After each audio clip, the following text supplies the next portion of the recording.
What is going on? Welcome to the Producing for Artists Q&A session. My name is Jason Dowdy. For everybody at Instagram, welcome to Producing for Artists. I just hit the live button there. So welcome to Producing for Artists. This is a Q&A session. So if anybody has any questions about producing, especially in FL Studio, please let me know. I'm going to go over the questions that have come up this week. Every Tuesday night at 7 p.m. Eastern time, we do this. I even have a few of my producer friends that like to hop in and offer some guidance as well. So if you're an artist, if you're a producer, if you want to perfect your craft, if you're just learning how to produce, any level, any questions, we're here to answer you. So just go ahead and pop your question in the chat. Instagram, I'll keep my eyes on you. And then Facebook over here. So Instagram, I do have to apologize. If you're watching this on Instagram, I don't have, my Restream doesn't have the capability to broadcast to Instagram. So I have to use my phone for this part. So I might be sharing my screen in certain times and you won't be able to see my screen. If you do want to see my screen, if you're really interested, you can always hop on over to Facebook and just look for Producing for Artists. Producing for Artists. It's a public group. Just join and watch it there. But otherwise, you're going to get a lot of great knowledge out of this anyway. So welcome. All right, cool. Let me see who's in the chat so far. I don't see any chats coming through, but let me check my live real quick. All right, let me see who's in here. And we did have a couple of good questions already. There we go. All right. So I'm looking in the live chat in the private group. I don't see anybody in there. Let me go ahead and go to the public group. I just want to make sure I have eyes on everything here. Oh, I don't think it's broadcasting in the public group. Bear with me. Hold on. And I don't know why. I may have to start this stream over again. So, yep, there's the questions. Yeah, I need to post this in the... Hey, what's up, Aaron Island? What is going on? Let me see here. It should be in... Producing for Artists. Yeah, it says it's there. So I'm just checking my Producing for Artists public group, making sure that this is broadcasting in there real quick. Yeah, there it is. All right, cool. Just making sure. All right. Let me bring that up. All right, cool. So the first question that we have is actually from, actually it's a suggestion of something to go over to this evening because the person that asked the question, knows all about this. But we have Juan Lugo. He said, hey, people could probably benefit from learning about compression. So we're going to start there. Aaron Island, not much. Cool J, what's happening? What's happening? So let me go ahead and share my screen. And while I'm sharing my screen, I found out something. I mean, this isn't necessarily going to make you a better producer, but it's something fun with FL Studio. So I'm going to share my screen. So now when I start my FL Studio, it does this. It brings up the Producing for Artists logo. He's at it again! And it has a little sound bite in there. So I replaced the, the little, the fruit and the sound bite. If you're curious how to do that yourself, if you want to like have your own customized, way to launch FL Studio, all you have to do is go to, here, let me find the folder path for you. So we're gonna go to your core folder, the one that you have FL Studio installed on, and you're gonna go to Program Files, then to Image Line, FL Studio, whatever version you're on, Artwork, Skins, and Default. So for those of you who aren't on Instagram, and I apologize, you can't see me sharing my screen right now, Instagram. If you're interested in seeing the live with my shared screen, just hop on over to Facebook and look for Producing for Artists with the number 4. But you can see here, like I have, normally what's in here is just, it says Big Fruit without the 1 at the end. So I just renamed the one that was already in there. Title, I replaced it. I put a little 1 after it and renamed that one. And then song start, so or start sound, START capital SND. I put a 1 after that. So this is the default one that comes with FL Studio, and I replaced it and named the files the same thing, but I replaced it with my logo and then a soundbite. Now, the soundbite has to be a WV file. And what you can do is go to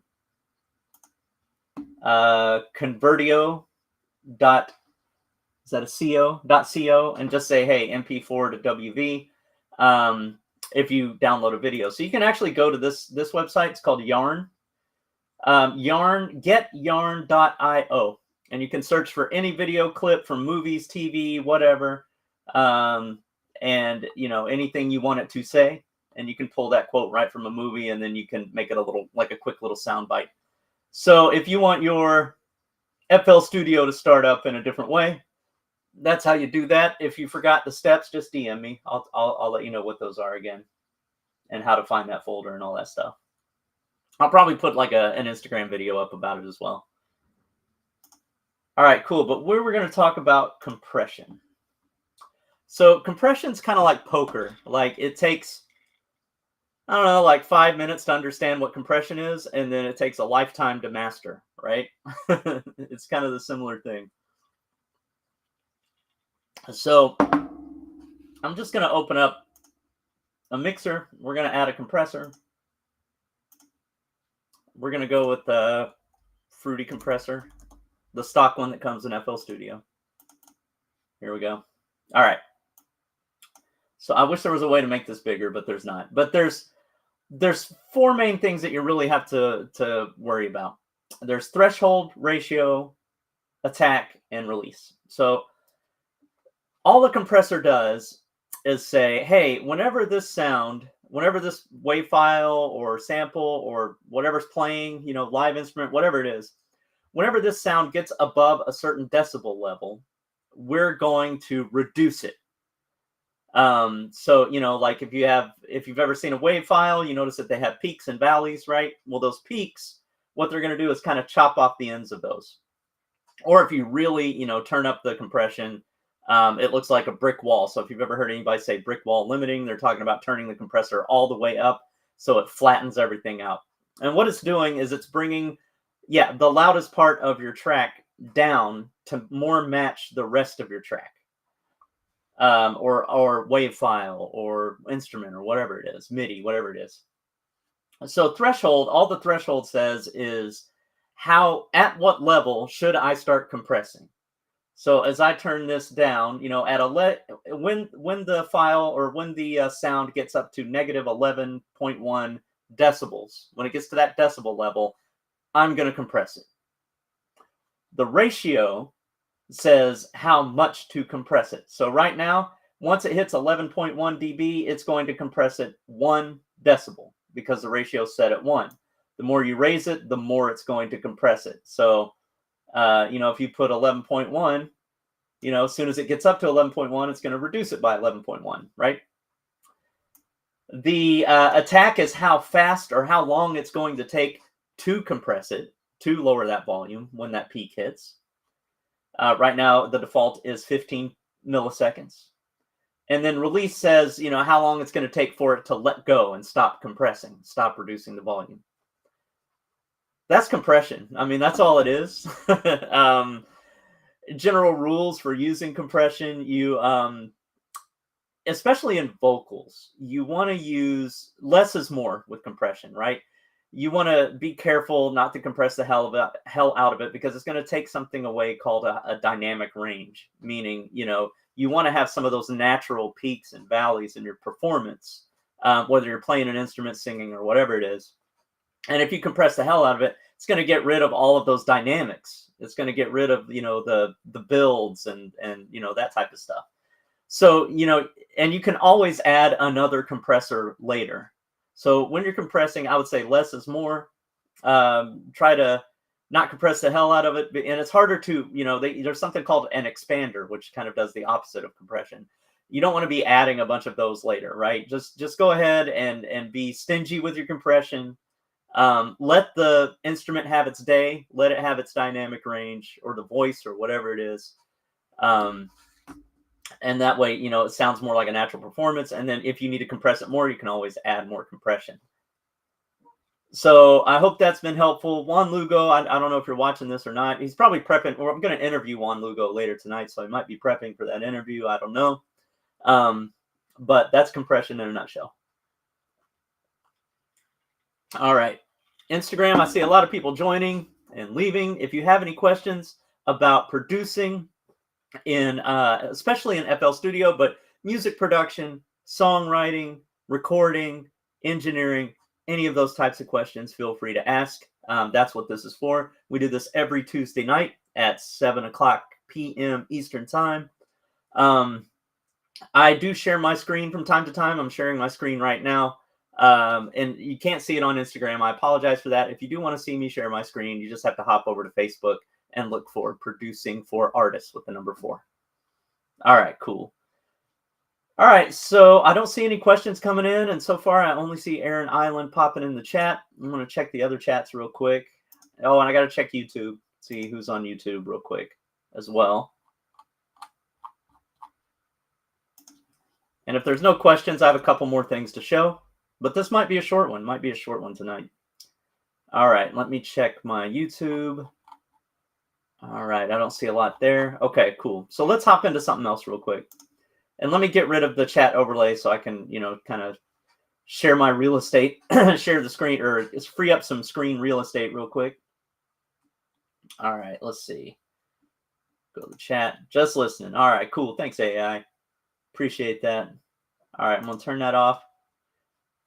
Here we go. What was I messing with today? Let me open up a session I was working on today and see if there's any gems or anything I found out. Oh, one thing I found today, I don't know if any AI, I know you're on BeatStars, but I don't know what type of subscription you have. I have a pro subscription. I bought it, so I didn't pay $20 a month. I bought it for the entire year to kind of save money, right? And then they switched the type of subscriptions that they have on me. But then I found out I had all of this other free stuff that I didn't know I had access to. So one of those things is Lemonade. So let me bring this over in case you haven't heard of it and wonder what it is. Here, let me see if I can. Here we go. So I'm just going to log in. All right. So all Lemonade is, it's kind of like, it's like a lot of creators made a bunch of MIDI files, and you have access to them, and you can use them, and they have something called seeds. Here, I'm going to go into the browser. And the idea is that this will give you a song idea. It's a seed, right? And then you grow it into a plant. You probably want to make some changes here and there to whatever the MIDI is, but it'll give you ideas. You can pick your chords. You can pick, what key it's in. You can pick. The only thing you can't pick is genre. You can choose between melody and chords, or just melody.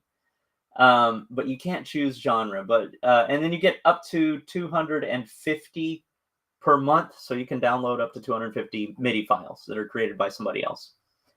So it's kind of like getting that dude, was that Nico guy, getting his MIDI pack, but it's a bunch of different creators on BeatStars, and it's mostly for hip hop, from what I've been gathering.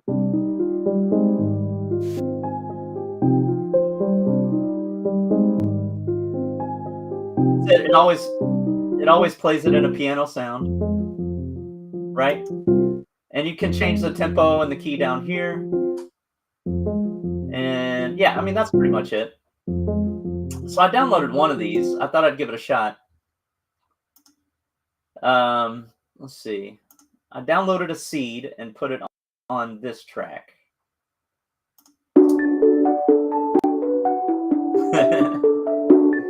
And I just put like I don't know, it's not quite a music box sound, but it's kind of a, I don't even know what kind of sound that is. And I just began this track, so I don't even know what this is going to turn into, but I'm not like you, Aaron Island, who hears something and then lays down what's in their head. I throw things at the wall, see what sticks, and then start shaping it after that. But here's one of the seeds, right? And then I started looking at Patcher today, and I found a pretty cool preset. This one is called, what is this called? I think it's High Pass It's like a high pass gross beat thing. Gross beat high pass. Yeah, that's what it's called. So let me see. Do I have any? Oh, and I've got a preset on this. All right. So basically, you can play with this part's the filter, and then this part is the gross beat. And it seems like what it's adding is like a volume, how fast the volume cuts in and out, kind of a stutter effect, but it doesn't cut all the way out. And if you ever want to see what's going on under the hood, you can always hit this map button. Hold on, let me wait. There we go. You can see the map button and open up gross beat and see what's going on in there. But here, let me turn the gross beat off, and we're just going to play with it with the filter first so you can hear what's going on. So this is just a high pass filter here. Here, let me turn it on. It's bypassed.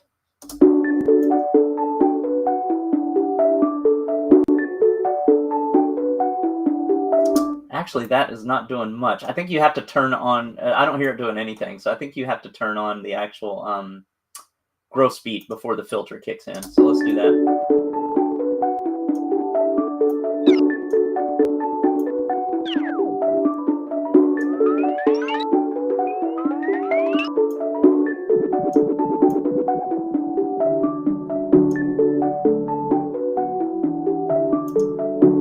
So yeah, if you hit it right there, for example, it's got a little halftime thing going on, and it looks like it's just what it sounds like it's doing. It sounds like it's scrolling through gross beat presets with this knob. So you're just hitting different little presets, and it's going to do a bunch of different things. Let's start adding the filter.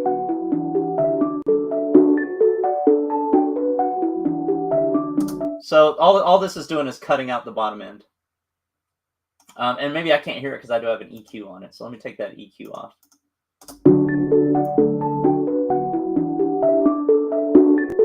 Yeah, so you turn the filter up, just cuts out the bottom end, high pass filter. And I have a preset already. You can create your own presets and then save your presets. So I've got one called Fireflies right here. So just to remind you, here it is without it. Oh, that's without. And then here's with.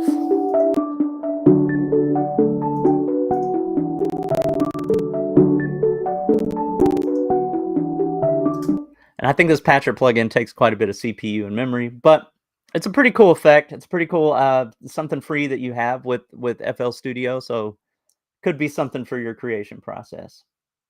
And then this one, this is called, I think it's called One Knob Multi Effects. So this is a good one to have in your pocket. If you don't own the one knob effects that I think, who makes those? I want to say Waves, but I don't think it's Waves. It might be Waves. But you know how they have like a one knob filter, one knob pump, one knob this, one knob that.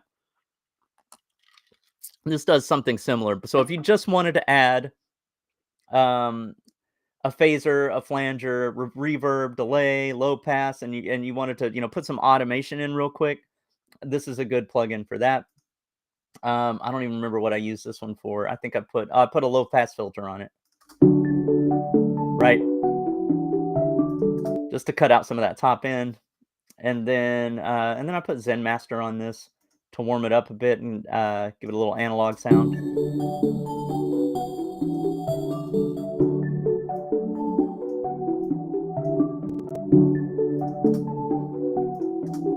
And there we go. I'm all about Patcher lately. So over the next, I think, and Aaron Island, I'm sorry I didn't have my microphone close to me. You're probably having trouble hearing me.